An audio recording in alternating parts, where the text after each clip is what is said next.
En ma qualité de ministre de la Justice, garde des Sceaux, il est de mon devoir d'informer l'opinion publique lorsque des faits surviennent en milieu carcéral et sont susceptibles de porter atteinte à l'intégrité de la justice et à l'ordre public. Des investigations approfondies qui ont commencé depuis des semaines, menées sur les conditions d'incarcération de M.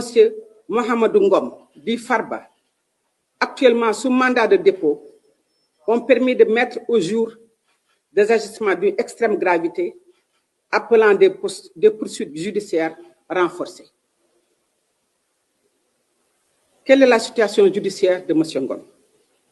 M. Mohamedou Ngom est poursuivi dans le cadre de 2 procédures distinctes pour des faits d'ampleur transnationale, notamment association de malfaiteurs, blanchiment de capitaux, escroquerie sur deniers publics portant sur des montants estimés à 31 885 944 444 francs et 91 686 628 050 francs. Il est aussi poursuivi pour complicité d'abus de biens sociaux.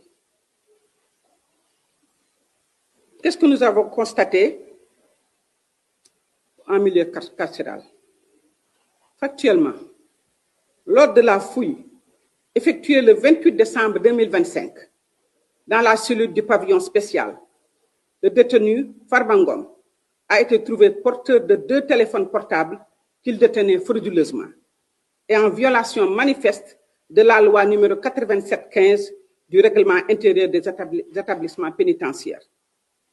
Ces appareils ont été utilisés pour des communications structurées et transfrontalières au Maroc, au Mali, avec le Maroc, avec le Mali, avec l'Autriche, le Bangladesh et les États-Unis. Ces appareils ont été utilisés pour des opérations financières nationales et internationales et le suivi de chantiers en construction. Des échanges répétés avec plusieurs personnalités ont été identifiés, dont des acteurs politiques, 65 interactions avec un acteur politique en liberté provisoire, 400 échanges et appels et messages WhatsApp avec un autre homme politique, avec ses avocats, dont 3 anciens ministres, avec 259 minutes de communication avec l'une d'entre eux. Il y a eu aussi des échanges avec des journalistes et hommes des médias. Il a entretenu 275 interactions téléphoniques et messages avec une journaliste patronne de presse bien connue, 60 interactions avec un journaliste de presse en litige, 60 interactions avec un journaliste de presse en ligne, 158 échanges avec un directeur de publication d'un journal, de groupe de presse bien connu aussi.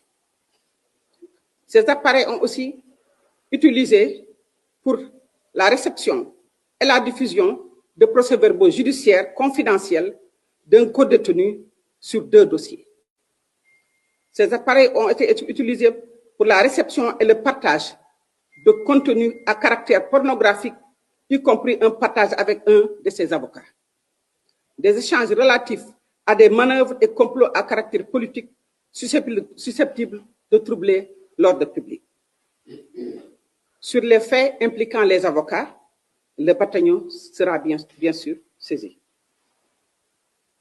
Pour ce qui concerne l'état de santé de M.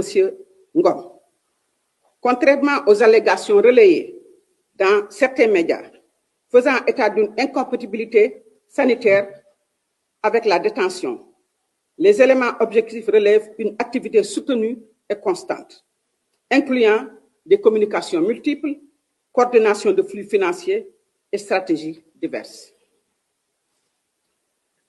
Toute évaluation médicale relève exclusivement des autorités sanitaires compétentes et ne saurait faire obstacle à l'application de la loi. Donc, il ressort de ces faits qui sont susceptibles de qualifications pénales multiples et nous allons demander l'ouverture d'enquêtes approfondies. Je voudrais donc appeler à la vigilance. L'État du Sénégal réaffirme sa tolérance zéro face à la criminalité organisée, aux violations des règles carcérales et à toute tentative d'instrumentalisation politique des faits judiciaires graves. La justice suivra son action avec fermeté, dans le strict respect de la loi et des droits, afin de préserver l'autorité de l'État et la confiance des citoyens. Je vous remercie pour votre attention en français.